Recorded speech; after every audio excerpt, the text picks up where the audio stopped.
Well, believe it or not, it's much, much more serious than perhaps we know.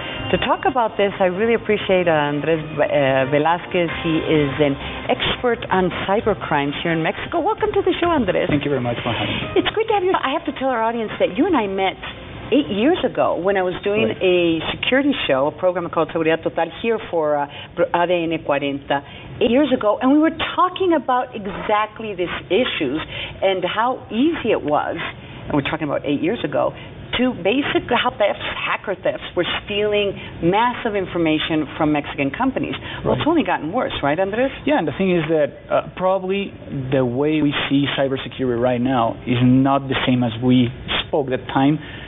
On the country level, that's the first one, and the second one is on the company level. Right. And one of the biggest things that I have been doing for the last probably 2 years is creating security awareness to the high-level executives in the companies to understand that security is not a support IT kind of thing, right, and it's more like a strategy.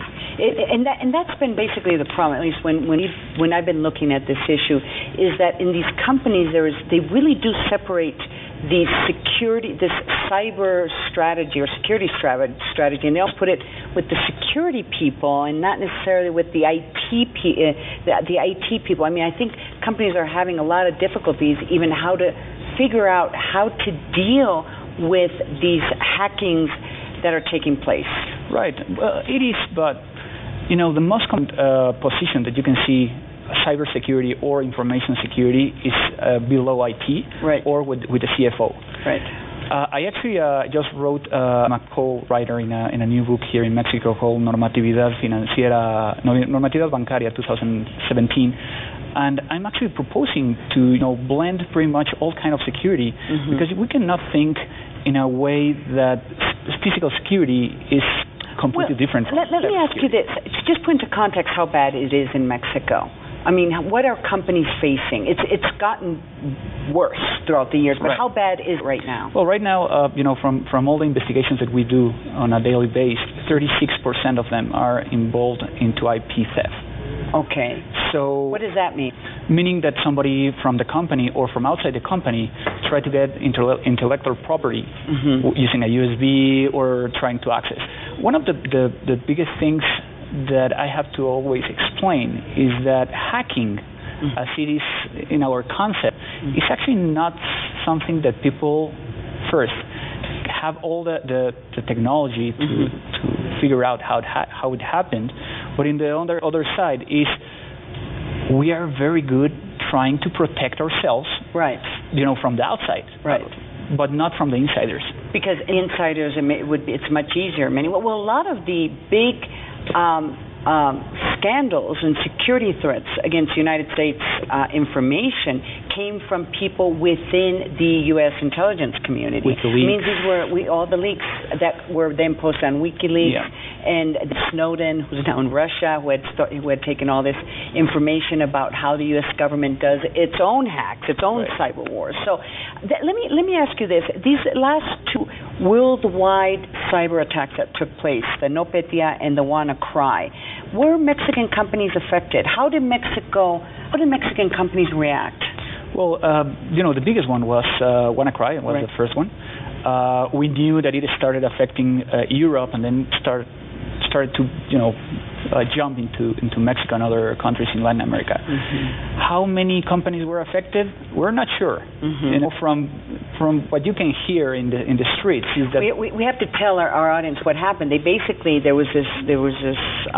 You would have it's a malware. It's a malware that would get into the computers of entire companies, right? And basically, someone would then contact these companies and say you have to pay a certain amount of money in order for us to release your system. It's a ransomware. So actually, pretty much it hijacks the computer or the files from the computer, and we don't know how bad it was.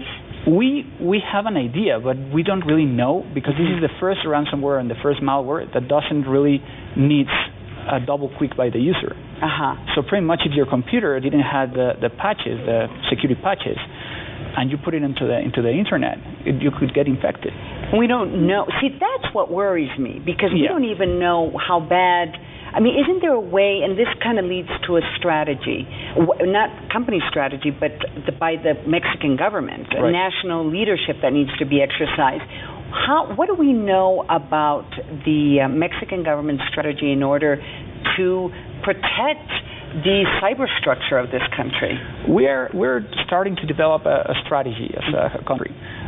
We're, in comparison to other countries in Latin America, we're far ahead of them. Good. But I don't think it's the right strategy. And especially because, technology evolves so quickly. We need to figure out, first of all, how we're going to prosecute those that are committing crimes using But technology. it's really hard because, in the WannaCry, those people weren't even in Mexico. Right. How do you prosecute them? Well, that's the thing. We have to understand that the Internet doesn't have jurisdictions, and that we have to start working in some playgrounds that are not the same that we're used to. Right. So the biggest challenge is like Mexico has been part of the Budapest Convention since 2001.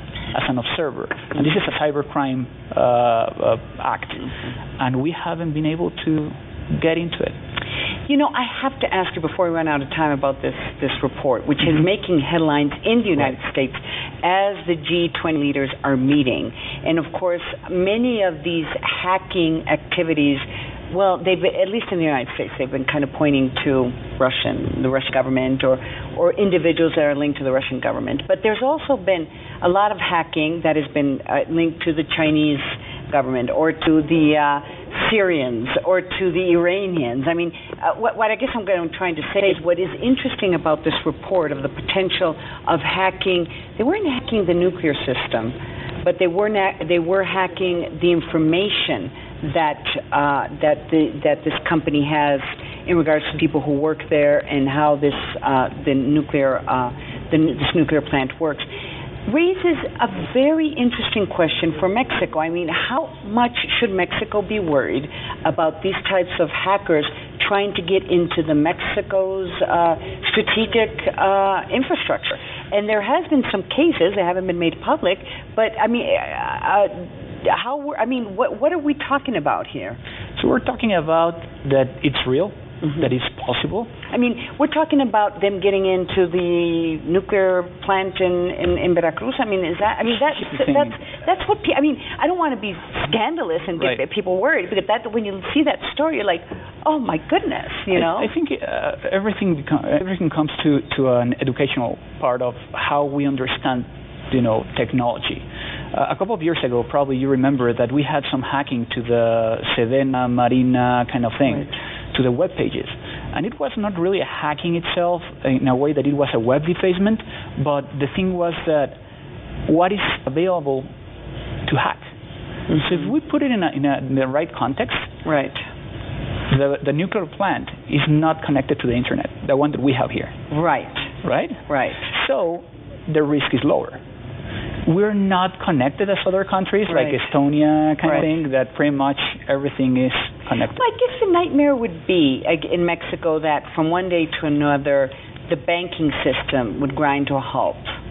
That you wouldn't be able to go to the teller and get your money, or that the Ministry of Finance website would halt and that you wouldn't be able to access it to pay taxes, which a lot of people would say, oh, that's a good thing. Well, no, it's not, because a lot of things are done out of this website. So I guess that is where the concern is, that there's kind of these very strategic sites and strategic places that the Mexican government has to protect. Right now, probably the SAT is the most attacked site. Really? Yeah, it is, because everything is in a system. Right. CFE, it's the other one. That's the electrical grid. Yeah. So yes, we have it, but we're not in another level. And I have to tell you, in the last 2 years, I have been doing incident response for the financial sector, and we had a case where somebody stole $6 million in less than 15 minutes using the Internet. So it is possible. The thing is how we're trying to put some barriers in order to stop it. And hurry up. They got to do it. Thank you so much, Andrés Velázquez. Thank you so much for joining us here on ADN 40 News. Thank you. Thank you. And we're going to go to other information.